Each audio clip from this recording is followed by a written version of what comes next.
Camphor is a white, volatile, crystalline substance with an aromatic smell and bitter taste. Its freezing point is 178.4 degrees Celsius. Its molal freezing point constant is 40 degrees Celsius per molal.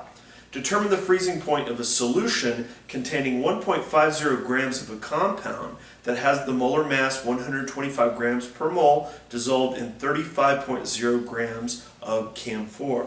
So, okay, let's get organized with all of our data that we're given here. And it says its freezing point is 178.4 degrees Celsius. Now, its freezing point, this is the, it's not the solution, it's the actual camphor. Camphor. So I'm going to, everything that applies to that, we'll keep right there. Its molal freezing point constant is 40.